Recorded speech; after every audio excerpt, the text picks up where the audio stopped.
A nuestro siguiente invitado, Javier Villamor, analista y consultor. ¿Qué tal, Javier? Buenos días. Buenos días, un placer nuevamente estar aquí con ustedes. ¿Cómo valoras el actual estado de las negociaciones de paz entre Rusia y Ucrania, habida cuenta de que, bueno, pues parece que el Kremlin parece muy ofuscado por esa filtración de esos 28 puntos que parecían la lista de deseos de Vladimir Putin, ahora que parece que se es más sensible hacia las cuestiones ucranianas y que dice el Kremlin que no va a ceder a ni uno solo de esas modificaciones? Dentro de la lógica diplomática, la filtración era obvia. Como bien acaba de comentar, la expedición de Rusia más parecía una carta a los Reyes Magos que una posibilidad real, sobre todo porque obviamente aquí faltaba la parte ucraniana de aceptar, incluso aunque estén fuera de juego por el momento, tal y como dicen también fuentes estadounidenses, la Unión Europea tendrá que aportar algo, aunque solo sea económicamente. Por lo que hemos visto esta semana entre las reuniones del 23 y 24 en Ginebra, la parte ucraniana no estaría rechazando del todo el tema territorial, porque prácticamente a día de hoy es imposible recuperarlo, pero sí al menos ciertas seguridades o ciertas confianza en temas de seguridad. Por ejemplo, que se aumente el número de soldados de 600.000 a 800.000, que prácticamente, a pesar de todas las pérdidas en los últimos 3 años, es lo que tendría hoy, entre obviamente soldados fogueados con experiencia en combate, más luego todas las nuevas levas que se hacen continuamente, como podemos también ver en vídeos de redes sociales, que no son especialmente aceptadas por la población, pero que existen porque obviamente están en caso de guerra total. Aquí faltaría obviamente la parte europea, que es uno de los puntos o uno de los escollos más importantes, que es el tema de la reconstrucción. Si nos fijamos también lo que se hizo en 2023, a pocos meses de empezar la guerra, prácticamente un año, se firmó con el fondo BlackRock la reconstrucción de Europa, o al menos la creación de un fondo liderado por BlackRock para esa reconstrucción europea. Esto plantea dos dudas principales, es quién va o qué empresas van a participar de esa reconstrucción y quién va a pagar la factura. Si nos fijamos también en una reciente pregunta en la Comisión Europea por parte de un periodista italiano, que después de esta pregunta fue despedido, planteó quién iba a pagar esa reconstrucción, comparándola, por ejemplo, con lo que se pide por parte de la Unión Europea respecto al conflicto de Israel-Palestina. Así como mientras Bruselas exige que el conflicto de Israel-Palestina o Palestina sea reconstruido por parte de los propios palestinos, pues obviamente esto también genera la siguiente duda, es decir, ¿quién sería el responsable de esa financiación? Y aquí es donde todavía no se encuentra ese punto de encuentro, no se encuentra ese punto común de la Unión Europea. Hay algunos que dicen que eso tiene que salir a cargo de los presupuestos generales y hay algunos que dicen que tiene que salir a cargo de los fondos congelados de Rusia en el exterior. Esto que hasta hace muy poquito parecía que era lo más aceptado, resulta que en las últimas semanas ha habido una gran oposición por parte de Bélgica, porque legalmente esos 140.000 millones que esperan que puedan estar disponibles dentro de los fondos congelados por parte de las autoridades europeas de Rusia o pertenecientes a empresas rusas serían un gran marrón, y perdón la expresión, para Bélgica, porque en caso de que esto con el paso del tiempo tuviera que pagarse, saldría a cargo de los fondos belgas. Bélgica es un país que obviamente no es que tenga superávit económico, tiene grandes problemas internos también de cohesión política, y esto obviamente es un escollo para el primer ministro, sobre todo porque también se planteó en su momento que este cheque, digamos, o estos fondos rusos estuvieran respaldados también por fondos de cada Estado miembro. Por lo tanto, repito, no es fácil esta posición. Estados Unidos, según hemos podido saber de estas negociaciones del 23 y 24, reconoce a la Unión Europea prácticamente como un actor que no tiene poder suficiente. Es decir, que no hay que reconocerlo más que para pagar la factura. Esto, repito, es uno de los escollos principales porque, como también hemos visto, los tres principales líderes de las potencias continentales del momento, hablamos del Reino Unido, de Francia y de Alemania, siguen reuniéndose para intentar coordinarse a nivel europeo más allá de pues los tiros con pólvora mojada que hace la Unión Europea. Von der Leyen intenta recuperar todo lo que puede, pero en este caso obviamente toca ver qué va a decir Ucrania y sobre todo qué va a decir Rusia.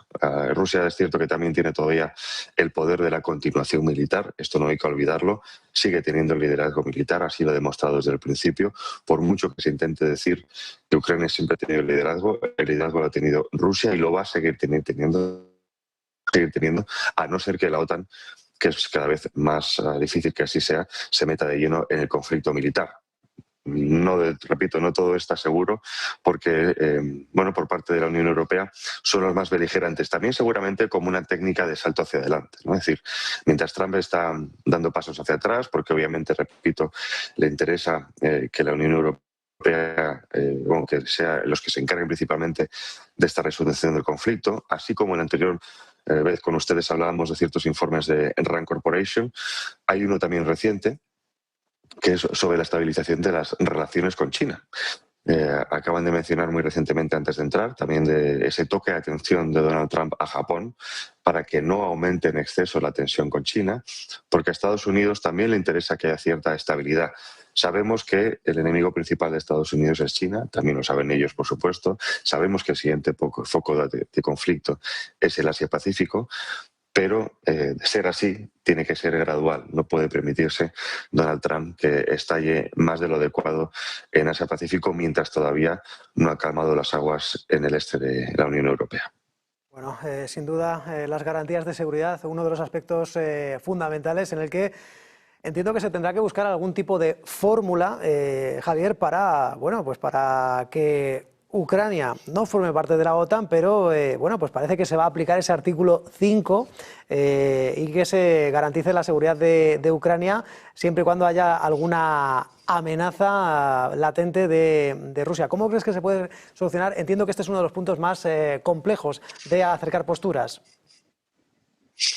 Sin duda alguna, porque bueno, pues quizá el foco más atractivo de la OTAN ha sido y seguirá siendo por el momento el artículo 5. Es decir, el que a mí se me vienen a pegar por la parte de atrás, una puñalada por la espalda, tenga mi propio matón, ¿no?, para poder defenderme. O digamos, tenga ese grupo en el patio del recreo que pueda pegar a ese matón, que en este caso pues podemos considerar lo que sea Rusia respecto a Ucrania, ¿no? Sí, hablando pronto y mal. Pero bueno, esto conlleva diferentes problemas. Primero porque por la Unión Europea están jugando con este doble Estado miembro, ¿no? Es decir, podemos jugar con un Estado miembro completo por parte de la Unión Europea con todos los beneficios. El segundo, que sería, oiga, usted entra dentro de cierto paraguas militar y luego veríamos qué pasa con lo demás. En este caso, bueno, pues esto es una especie de capa de protección que se le da a Ucrania para evitar que Rusia vaya más. Pero bueno, pues la OTAN esto le interesa.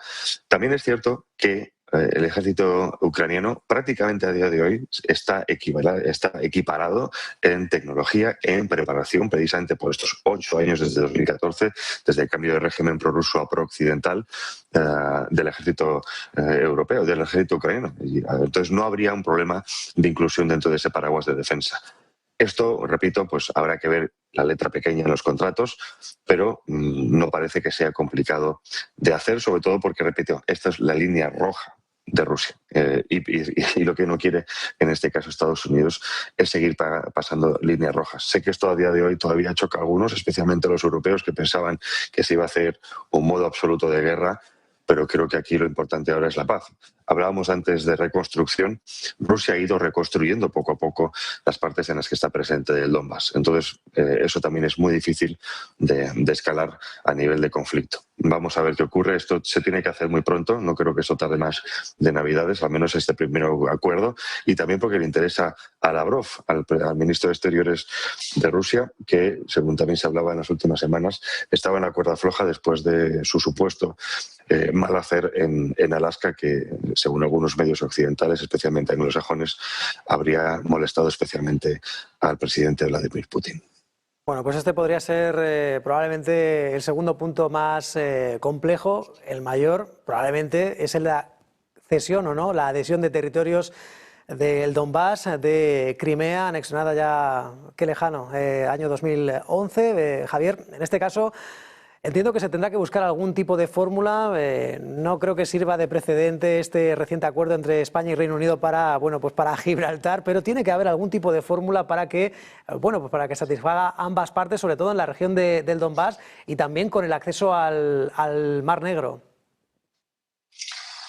El Mar Negro es el acceso fundamental para parte de Rusia. Recordemos que tiene su base en Crimea y luego tiene otra base que es la que tiene en Siria, que es fundamental también para acceder al Mediterráneo. Es decir, son dos bases que Rusia no puede perder.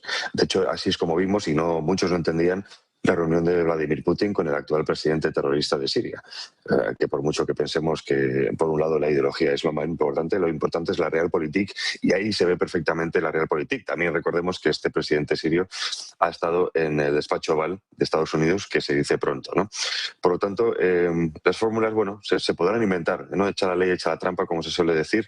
El caso es que Ucrania es una pieza deseada no solo por Rusia, por la Unión Europea, pero también por países del entorno. Se ha filtrado en ocasiones el interés o de cómo incluso se podría repartir esta Ucrania en el caso de que se incluyera en la Unión Europea. Algunos hablan de intereses de Polonia, algunos hablan de intereses de Hungría. Es decir, es una pieza que, bueno, pues ya sabemos que cuando el lobo huele sangre, quiere seguir mordiendo, quiere seguir cazando, ¿no? Entonces Ucrania en este momento está completamente del lado de la presa. Entonces vamos a ver cuál es la situación. No las tiene, desde luego, el presidente Zelensky todas con él. No las tuvo nunca, esto no hay que olvidarlo. Muchos han hablado de esa presidencia títere. Sé que eso también suena mal para algunos, pero es que es lo que ha sido y es lo que va a ser. Zelensky hará lo que se le mande desde Occidente y punto. Entonces, en este caso, Kiev. También recordemos también lo que ha dicho recientemente el Reino Unido, que incluso se plantea establecer presencia militar en Kiev, en Ucrania, en la parte occidental, para asegurar los acuerdos firmados con Kiev. El Reino Unido, uno de los principales responsables de la continuación de la guerra, como se ha podido saber recientemente a través de esos documentos filtrados de los Johnson Files. Por lo tanto, uno de los puntos principales de que no hubiera tropas internacionales también se podría violar de la noche a la mañana, y eso también para Rusia supondría otra línea más cruzada y posiblemente otro conflicto más latente en los próximos años. Javier Villamor, analista y consultor, gracias por desvelarnos algunos de los complejos puntos de este plan. Ya veremos en qué queda, estaremos muy pendientes. Buen día, muchas gracias. Igualmente, muchísimas gracias, hasta pronto.